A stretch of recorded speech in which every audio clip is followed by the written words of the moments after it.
No vídeo de hoje eu vou falar sobre as diferenças trabalhistas entre o Brasil e a Holanda.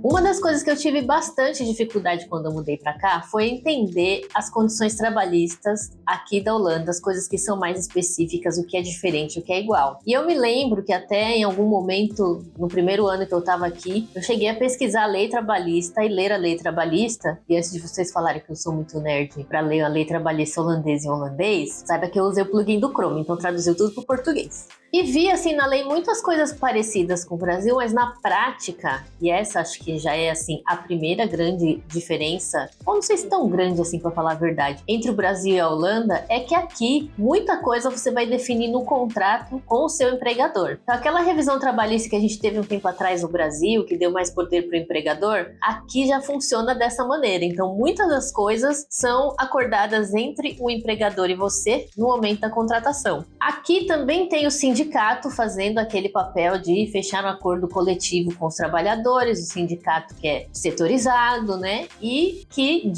existe para proteger o empregador, para dar mais força para o empregador, não, para o empregado, né? Para proteger e dar mais força para o empregado nessa relação trabalhista.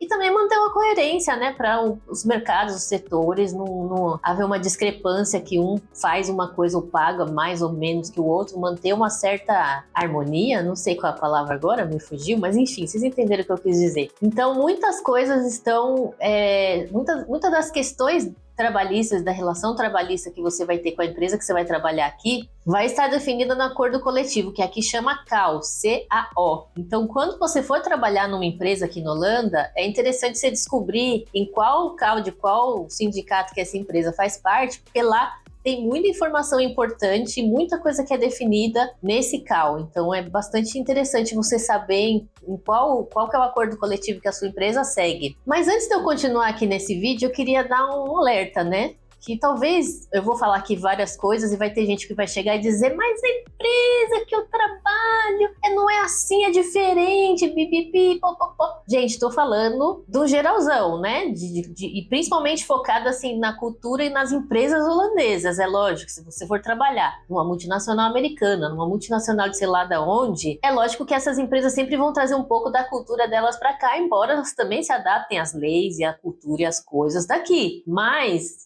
o meu vídeo é focado muito em tudo que eu vi nesses 3 anos, um pouco mais de 3 anos que eu tô aqui, em relação às pessoas que eu conheço, as vagas de emprego que não foram poucas, que eu já vi na internet que oferecem benefícios e salários e coisas, e tudo que eu tô aprendendo nesse tempo que eu tô trabalhando formalmente, que eu tô mais envolvida ainda nesse assunto, né? E tudo isso mais focado também na cultura holandesa, né? Eu trabalho numa empresa bem holandesinha, então é bem a cultura holandesa, bem o funcionamento holandês mesmo, né? Uma das coisas que eu acho que é mais diferente aqui é que as regras em si, quando eu falei da lei, né, que existe a lei, mas que tem muita coisa que é definida entre você e o empregador. Então, pela lei, essa parte da lei trabalhista é até igual, né, que você pode oferecer um contrato de tempo indeterminado ou você pode oferecer um contrato de tempo determinado que pode ser renovado até 2 vezes. Inclusive, acho que é bem parecido, se não igual, à lei do Brasil. Só que, o que acontece aqui? Muitas e muitas vezes, muitas vagas de emprego, se você for olhar, eles te oferecem um contrato de tempo determinado, um contrato de 1 ano normalmente, às vezes menos, mas nunca, ou diria que é muito raro, oferecer um contrato de tempo indeterminado de cara, como normalmente acontece no Brasil. No Brasil, você é contratado, tem os 3 meses de experiência, mas o seu contrato não tem um prazo, né, final, é contrato de tempo indeterminado. Aqui na Holanda não, aqui é muito comum eles te contratarem por 1 ano. No meu caso, por exemplo, fizeram um contrato de 7 meses e conversando com as outras pessoas da minha área, todo mundo entrou assim, com contratos de 1 ano, 6 meses, 7 meses, alguma coisa do tipo. E depois desse período que eles já fizeram uma experiência, viram se você se adaptou, viu se deu certo, é um tempo mais, acredito que é um tempo até mais justo do que os 3 meses de experiência, né? E aí depois desse primeiro período, seja ele qual for, é que eles vão te oferecer, podem vir te oferecer, na maioria dos casos, um contrato de tempo indeterminado, mas não é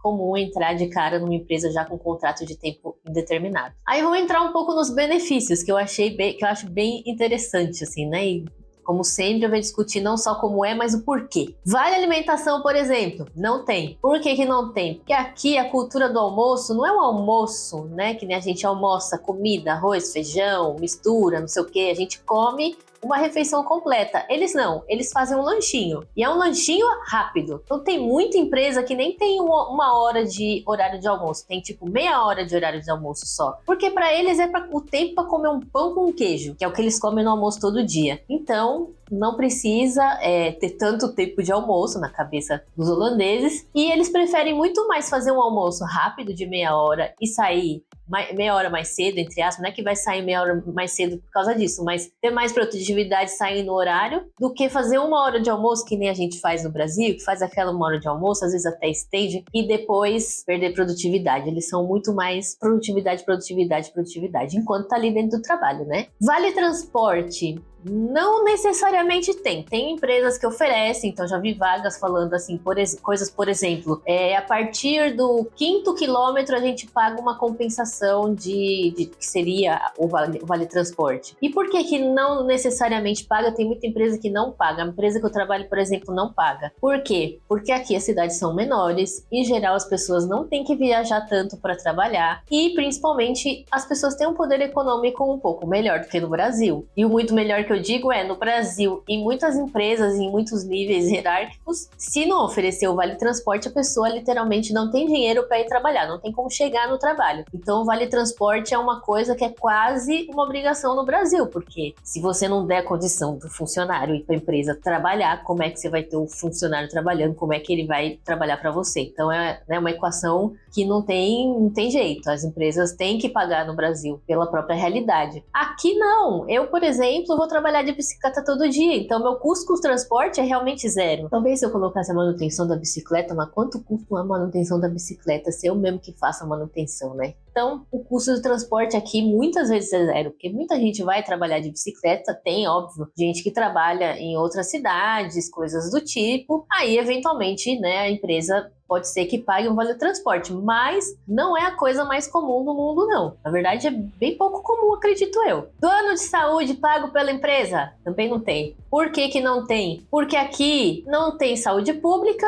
e a saúde, que eu já fiz um vídeo aqui no canal sobre isso, você é obrigado a pagar o seu plano de saúde. Você é obrigado a contratar um plano de saúde. Então, a empresa não pode contratar um plano de saúde para você. O máximo que a empresa pode fazer é te colocar, tipo, numa cota coletiva. Ela tem um acordo com uma empresa de saúde e você, movendo o seu plano de saúde para aquela empresa, você acessa um benefício de 5%, algum percentual de desconto no seu custo de plano de saúde. Mas a empresa contratar um plano de saúde para você, eu acho que nem pode. Aliás, inclusive essa coisa da cota de desconto, se não me engano, ou foi proibido, ou eles estavam discutindo para proibir. Porque de qualquer forma aqui a gente é obrigado a contratar o nosso plano de saúde, então não é exatamente um benefício, um diferencial que a empresa pode oferecer pra gente, entende? É diferente. Férias aqui, em geral não, na verdade a lei são 22 dias úteis, que aqui eles não contam férias dias corridos como no Brasil, conta dia úteis. Mas, dependendo do acordo coletivo da sua empresa com o sindicato, podem ser mais dias. Então, por exemplo, a empresa onde eu trabalho, a gente acabou de mudar de acordo coletivo. Antes a gente tinha 22 dias úteis de férias e agora a gente tem 25 dias úteis de férias para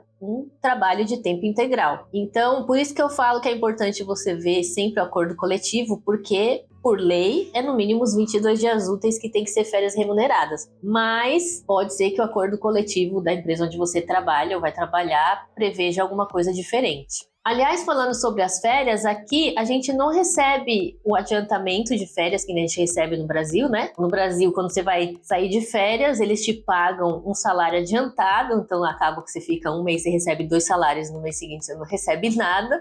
E tem 1/3 de férias que você também recebe. Aqui, eles não fazem assim. Você vai receber o seu salário normal, nos meses normais. E uma vez por ano, que normalmente é em maio. Na verdade, as empresas podem pagar um pedacinho disso todo mês. Tem empresa que prefere fazer desse jeito. E tem empresa, que eu acho que é a maioria dos casos, que paga o que eles chamam de férias, Vakantidagen, que é dias de férias, que seria algo como 1/3 que eles pagam, um bonuzinho que pagam pra gente no Brasil das férias, seria algo como isso. Se não me engano, 8% do salário, mas eu não sei se isso é regra para todo mundo, eu acredito que sim. Mas aí, normalmente eles pagam isso em maio, abril, maio, alguma coisa do tipo. Então, a maioria das empresas, até onde eu entendi, faz desse jeito. Então, férias, a maneira de gozar as férias é um pouco diferente, né? Primeiro, porque é em dias úteis. Segundo, porque você não vai receber o adiantamento do salário, você vai receber o salário normal. Carga horária de trabalho, aqui, pelo que eu tenho visto, as vagas e tudo, 40 horas semanais. Então, no Brasil, eu sei que tem 44 horas, e no meu caso, por exemplo, no Brasil fazia 60, mas assim, aqui são 40 horas semanais. E isso é uma coisa que eu acho engraçado, porque em vaga de emprego aqui sempre menciona a quantidade de horas semanais. Então, esse trabalho é para 40 horas semanais, ou esse trabalho é de 32 horas a 38, 42 horas semanais. Então, sempre mencionam carga horária de trabalho em horas semanais aqui. Tudo é regido em horas semanais aqui. Eles não falam de nada mensal, é semanal. E aí, outra coisa que eu achei bastante diferente é a quantidade de vagas de meio período. Ou que não são período integral, né? Tem muita vaga que não é período integral. Eu mesmo trabalho numa vaga que são 24 horas semanais. Então, nessa empresa onde eu trabalho, eu só vou lá 3 vezes por semana. E o resto do dia, os outros dias, eu tenho dia para trabalhar no canal. Não, um dia não, tem algumas horas. Trabalho numa outra empresa, dou aula, faço os meus rolês por aí. Mas aqui tem muita vaga temporária, o que às vezes é uma boa, principalmente para quem tá chegando, ou enfim, tem outros compromissos, outras coisas para conciliar. E é uma coisa que eu praticamente não via no Brasil, vaga de tempo parcial, assim. Eu acho interessante porque acho que a empresa consegue uma dinâmica diferente de, às vezes, contratar uma vaga, né, que não, se contratar 40 horas semanais não tem dinheiro para contratar aquela vaga, mas de repente você consegue fazer um bem bolado e deixar 2, 3 pessoas trabalhando temporário, você tem 3 funções diferentes na empresa, sem pesar no orçamento da empresa, enfim. Eu e meus raciocínios, mas assim...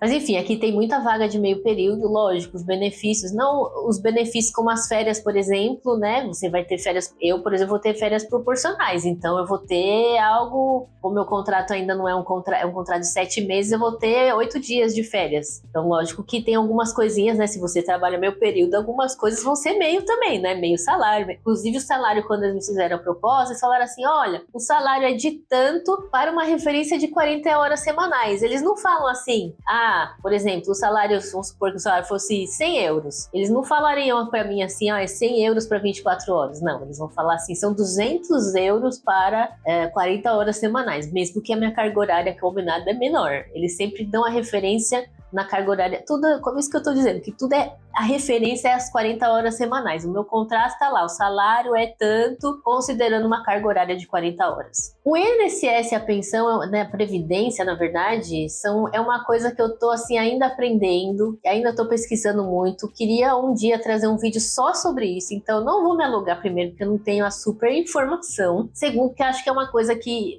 merece um outro vídeo à parte só sobre isso, sobre previdência, aposentadoria e todo esse rolê, que é uma história que eu tô pesquisando, que eu tenho bastante interesse e curiosidade em saber. Mas o que eu vejo é que tem muita empresa que oferece previdência privada. Então a empresa que eu trabalho recolhe lá uma previdência, inclusive a gente teve uma reunião uns meses atrás, porque eles contrataram uma empresa para começar a pagar a previdência, que eles não pagavam antes, porque entendiam que não é obrigatório, mas eles quiseram oferecer isso para os funcionários, e aí passou a descontar lá um miserinho do meu salário, que é a tal da previdência. E tem muita empresa que faz o quê? Que te oferece um plano de previdência de uma empresa X, e aí você entra com uma parte, né? Você contribui com uma parte, a empresa contribui com outra. Com isso, você consegue aumentar o seu valor de previdência para o futuro. Eu sei que tem a previdência pública, né? Que o governo não deixa as pessoas na mão, mas como eu falei, não tenho muita informação, não vou me arriscar da informação errada.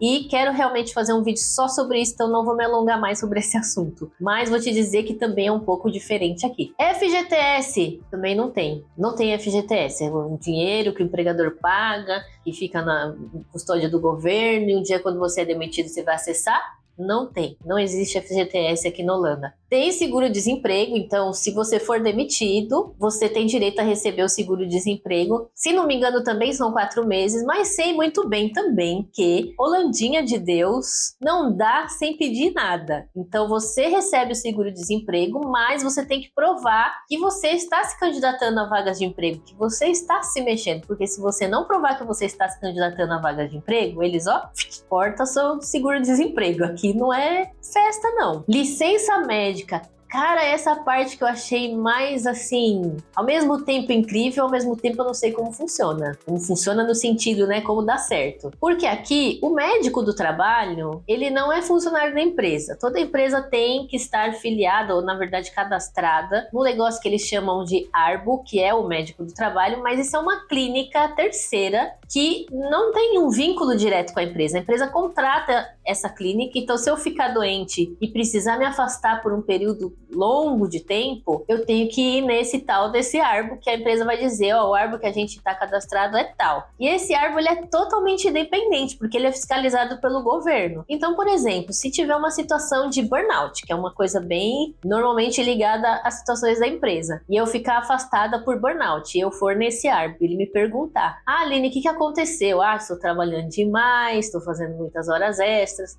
não tive férias, por exemplo. Ele pode iniciar uma investigação na empresa, pedir o meu ponto, pedir informação de quando eu saí de férias, quantos dias de férias eu tive. Ele pode pedir tudo isso, e se ele pegar uma irregularidade, tipo, a Aline está trabalhando há 3 anos na empresa e não teve férias, ele pode denunciar a empresa para o que seria, acho que o Ministério do Trabalho, enfim, para o governo. E a empresa vai ter, assim, um problema, mas um problema gigantesco. Porque como esse ARBO não é funcionário da empresa, ele não tem o rabo preso com a empresa. O papel dele é meio que fiscalizar a empresa. Então, vocês entendem que é um papel diferente? Mas o ARBO é uma coisa mais de longo prazo. Então, se você vai entrar numa licença mais longa de doença, você tem que falar com o ARBO. Agora, se é uma coisa mais corriqueira do dia a dia, então, por exemplo, fiquei doente, sei lá, tive uma crise muito louca de enxaqueca. Eu posso virar para o meu chefe e me declarar doente. Eu não preciso ir no médico, não preciso pegar um atestado médico, não preciso de nada. Só conversar com ele, olha, estou doente, estou me sentindo assim, tenho isso, ok? Ok.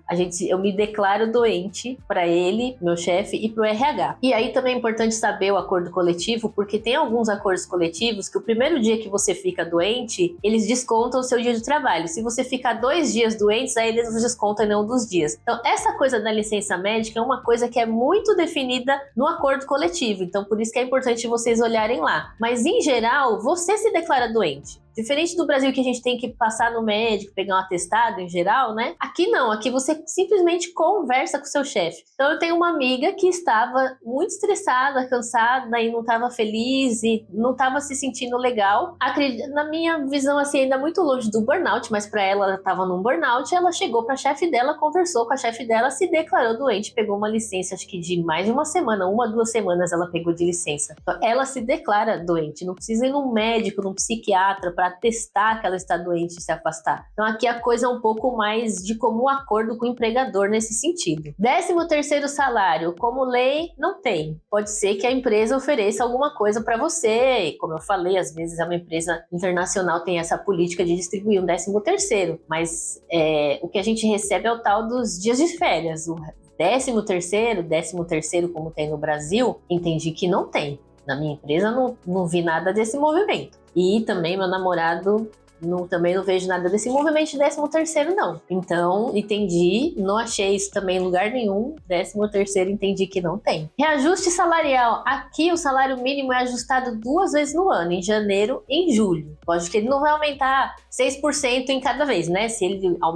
o salário aumenta por volta de 6% ao ano, vai aumentar 3,3%. Mas, se você tem um contrato que está baseado no salário mínimo, ou você recebe um salário que é muito próximo do salário mínimo, tem uma chance de você ter 2 reajustes no ano, porque eles vão ter que ajustar, ninguém pode ganhar menos que o mínimo. Então, se o salário mínimo subir no nível que o seu salário vai ficar abaixo do mínimo, eles vão ter que subir o seu salário. Mas aqui o reajuste do salário mínimo acontece 2 vezes por ano. Licença maternidade não é um assunto assim que eu consigo opinar muito sobre, né? Porque eu nunca saí de licença maternidade. Sei o que eu sei de ouvido, que no Brasil são... De ouvido não, porque eu li a lei do Brasil também, que eu trabalhava nessa área. Não nessa área, mas eu estava envolvida com essas questões de trabalhistas no Brasil, no meu ex-emprego, mas eu nunca saí de licença maternidade. Mas eu sei que são em torno de 4 meses. Aqui na Holanda são no total 16 semanas, que são 4 meses. Porém, aqui a licença é dividida em duas. Uma antes do bebê nascer e uma depois do bebê nascer. Se não me engano, você fica acho que 4 semanas ou quase isso antes do parto. Você já sai de licença e já vai descansar. O que me faz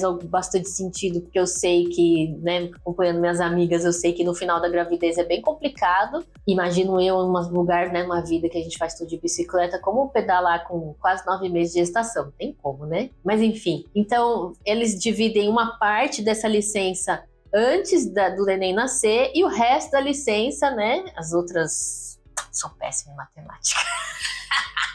E as outras 12 semanas depois do neném nascer. Lógico que você também, né, pode fazer os acordos lá de juntar férias e tudo mais. Isso aí, sempre de acordo com o empregador, você consegue negociar. Mas, pela lei, são 16 semanas no total de licença maternidade, dividido entre pedacinho antes do bebê nascer e um pedação depois. A licença paternidade é 1 semana remunerada pela empresa. Mas tem uma coisa que eu achei bastante interessante em relação à licença paternidade. O pai pode tirar 5 semanas de licença paternidade, só que essas 5 semanas não vão ser remuneradas pela empresa. A empresa não precisa, né? Lógico, se a empresa, por liberalidade dela, quiser remunerar, pode, muito obrigada, mas pela lei... A empresa não precisa remunerar essas 5 semanas, mas ele tem direito a pedir essas 5 semanas de afastamento. Seria como uma licença não remunerada. Mas, para essas 5 semanas que ele vai pedir essa licença, ele pode pedir um benefício do governo, onde o governo vai pagar 70% até 70% do salário dele, né? Tem umas regras e como que chega no quanto, mas o governo pode pagar uma remuneração para a pessoa de até 70% do salário, na verdade para o pai, né? Como licença paternidade. E essa parte eu achei bastante interessante, né? Que é uma das coisas que a gente fala muito, né? Que tá muito em discussão sobre feminismo, machismo, o papel da mulher na sociedade, né? Como ter uma sociedade igualitária e direitos iguais de uma maneira geral, se só a mulher entra de licença maternidade num período que é tão complicado como esse momento depois do parto, né? Então, achei interessante um país que é mais liberal, que é mais igualitário até, precisa ter leis que também sejam um pouco mais igualitário, dê oportunidade, né, de ser um pouco mais igualitário, vamos dizer assim. Essas são as diferenças, assim, básicas, né, algumas das diferenças. Se a gente for mergulhar, tem muito mais. Também tô aprendendo ainda bastante, né, que faz relativamente pouco tempo que eu entrei no mercado formal aqui na Holanda. Para finalizar, uma coisa que eu achei interessante, que eu, quando entrei nessa empresa,